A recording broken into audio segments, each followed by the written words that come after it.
আজকে সুগন্ধা নদীর তীরে, ঝালকাঠি সুগন্ধা নদীর তীরে আছি আমি। আজকে সুগন্ধা নদী নিয়ে একটু আপনাদের সাথে সুগন্ধা নদীটি দেখাবো। এইখানে ঝালকাঠি শহরের একেবারে দক্ষিণ প্রান্তে যে কলেজ খেওয়াঘাট রয়েছে, এই যে কলেজ খেওয়াঘাট দেখা যাচ্ছে, এখানে যে ট্রলারগুলো দেখা যাচ্ছে, ট্রলারগুলো কিন্তু এপার থেকে ওপরে যায়। ওপার যে যে অন্য সদর উপজেলার যে অন্য অংশটি রয়েছে, সেখানে কিন্তু এই ট্রলারের মাধ্যমেই এপার ওপার যোগাযোগ করা হয়। এখানে বিশাল একটি এই নদীটি ঝালকাঠি সদর উপজেলাকে বিভক্ত করেছে এই সুগন্ধা নদীটি। এখানে আমরা দেখতে পাচ্ছি নদীতে কিন্তু একজন জেলে কিন্তু তিনি বড়শি দিয়ে মাছ ধরছেন, আপনারাও দেখতে পাচ্ছেন। এই যে সিটি পার্কটা, ঝালকাঠি মিনি সিটি পার্ক একটা, এখানে কিন্তু বিকেলবেলা বিশেষত বিভিন্ন দর্শনার্থী আসেন, এখানে ভ্রমণ করতে আসেন। এখানে শিক্ষক, অভিভাবক, শিক্ষার্থীবৃন্দ তারা আসেন তাদের বাচ্চাদের নিয়ে বিনোদন করার, এই যে বিস্তারিত দেখার জন্য।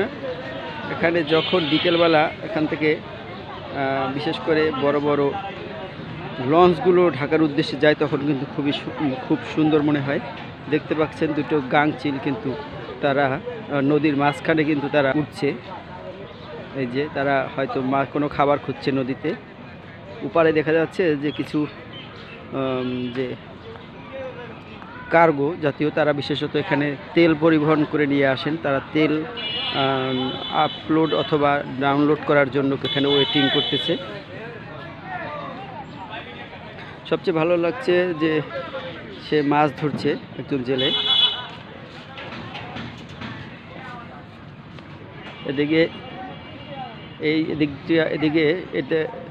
এদিকে হলো বরিশালে যায়, ঢাকায় লঞ্চগুলো এখান থেকে বরিশালে যায়। আগে যখন স্টিমার চলতো ঢাকা টু খুলনা, তখন কিন্তু এখান থেকেই সেই স্টিমারগুলো যাতায়াত করতো। আপাতত স্টিমারগুলো বন্ধ রয়েছে, যাতায়াত করছে না, কারণ নাব্যতা সংকটের কারণে। এই যে কিছুক্ষণ পরে যে গাবখান নদী রয়েছে, সেখান থেকে যেতে পারে না। এই সেই বটগাছ আর এই সেই মিনি পার্ক। এখানে কিছুটা অংশ ভাঙা রয়েছে, তবে আরও আগে সুসজ্জিত ছিল। এখন কিন্তু দর্শনার্থী কম, তবে বিকেলবেলা অনেক দর্শনার্থী এখানে আসেন। ঝালকাঠি শহরের অনেক দর্শনার্থী এখানে ভিড় করে থাকেন। এই প্রতিটি জায়গায় তারা কিন্তু ওয়েট করে তাদের শিশুদের নিয়ে ঘুরতে আসেন। এমন সুন্দর সুগন্ধা নদীর তীরে, নদীর বাতাস, জল, তারপরে যে মানে একেবারে জলের কাছাকাছি থাকা যায়। এখানে দেখা যাচ্ছে ঘাট রয়েছে এখানে, সেই পরিবেশটা সুন্দর পরিবেশ। এখানে একটি বাচ্চা দেখতে পাচ্ছি গোসল করার জন্য বা স্নান করার জন্য সে কিন্তু এখানে উপস্থিত হয়েছে।